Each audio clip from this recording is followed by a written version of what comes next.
and reaching out to those suffering from HIV/AIDS. In my first book, Dreams from My Father, I described the experience of my first service at Trinity. It goes as follows. People began to shout, to rise from their seats and clap and cry out. A forceful wind carrying the Reverend's voice up to the rafters. And in that single note, hope, I heard something else. At the foot of that cross, inside the thousands of churches across the city, I imagined the stories of ordinary black people merging with the stories of David and Goliath, Moses and Pharaoh, the Christians in the lion's den, Ezekiel's field of dry bones. Those stories of survival and freedom and hope became our stories, my story. The blood that spilled was our blood, the tears our tears, until this black church on this bright day seemed once more a vessel carrying the story of a people into future generations and into a larger world. Our trials and triumphs became at once unique and universal, black and more than black. In chronicling our journey, the stories and songs gave us a meaning to reclaim memories that we didn't need to feel shame about. Memories that all people might study and cherish, and with which we could start to rebuild. That has been my experience at Trinity.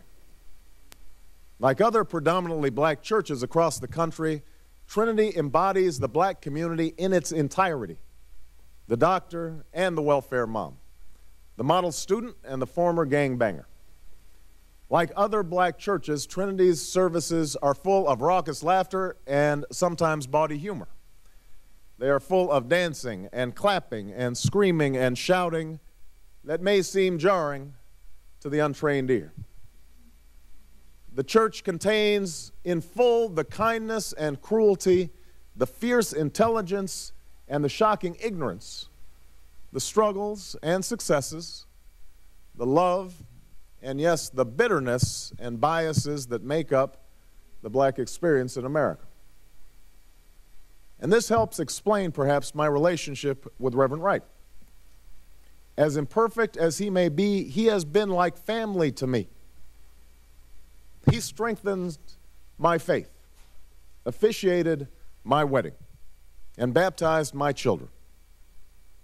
Not once in my conversations with him have I heard him talk about any ethnic group in derogatory terms, or treat whites with whom he interacted with anything but courtesy and respect. He contains within him the contradictions, the good and the bad, of the community that he has served diligently for so many years. I can no more disown him than I can disown the black community. I can no more disown him than I can disown my white grandmother, a woman who helped raise me, a woman who sacrificed again and again for me, a woman who loves me as much as she loves anything in this world, but a woman who once confessed her fear of black men who passed her by on the street, and who on more than one occasion has uttered racial or ethnic stereotypes that made me cringe. These people are part of me, and they are part of America, this country that I love. Now, some will see this as an attempt to justify or excuse comments that are simply inexcusable. I can assure you it is not. And I suppose the politically safe thing to do would be to move on from this episode and just hope that it fades into the woodwork.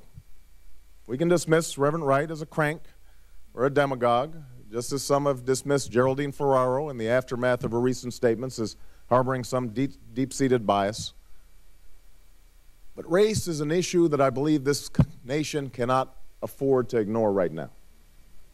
We would be making the same mistake that Reverend Wright made in his offending sermons about America, to simplify and stereotype and amplify the negative to the point that it distorts reality.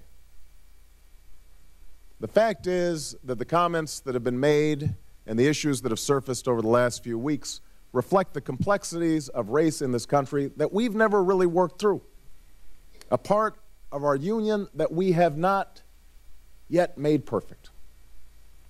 And if we walk away now, if we simply retreat into our respective corners, we will never be able to come together and solve challenges like health care or education or the need to find good jobs for every American.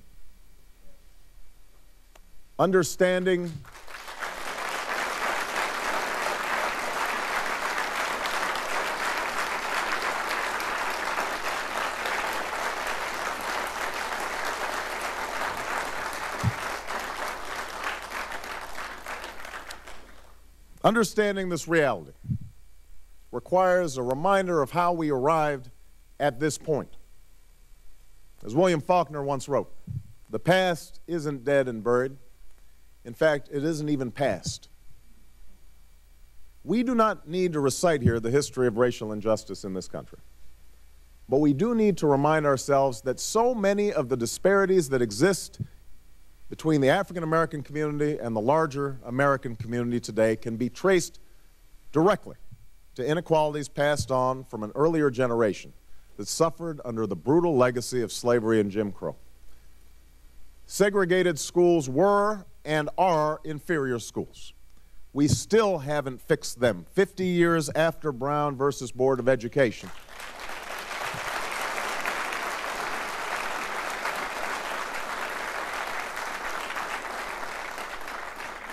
And the inferior education they provided, then and now, helps explain the pervasive achievement gap between today's black and white students. Legalized discrimination, where blacks were prevented, often through violence, from owning property, or loans were not granted to African American business owners, or black homeowners could not access FHA mortgages, or blacks were excluded from unions, or the police force, or the fire department, meant that black families could not amass any meaningful wealth to bequeath to future generations. That history helps explain the wealth and income gap between blacks and whites and the concentrated pockets of poverty that persist in so many of today's urban and rural communities. A lack of economic opportunity among black men and the shame and frustration that came from not being able to provide for one's family contributed to the erosion of black families, a problem that welfare policies for many years may have worsened, and the lack of basic services in so many urban black neighborhoods, parks for kids to play in, police walking the beat, regular garbage pickup, building code enforcement, all helps create a cycle of violence, blight, and neglect that continues to haunt us. This is the reality in which Reverend Wright and other African Americans of his generation grew up. They came of age in the late 50s and early 60s, a time when segregation was still the law of the land and opportunity was systematically constricted. What's remarkable is not how many failed in the face of discrimination, but how many men and women overcame the odds, how many were able to make a way out of no way for those like me who would come after them. But for all those who scratched and clawed their way to get a piece of the American dream, there were many who didn't make it. Those who were ultimately defeated in one way or another by discrimination. That legacy of defeat was passed on to future generations. Those young men and increasingly young women who we see standing on street corners or languishing in our prisons without hope or prospects for the future. Even for those blacks who did make it, questions of race and racism continue to define their worldview in fundamental ways. For the men and women of Reverend Wright's generation, the memories of humiliation and doubt and fear have not gone away, nor is the anger and the bitterness of those years. That anger may not get expressed in public, in front of white coworkers or white friends, but it does find voice in the barber shop or the beauty shop or around the kitchen table.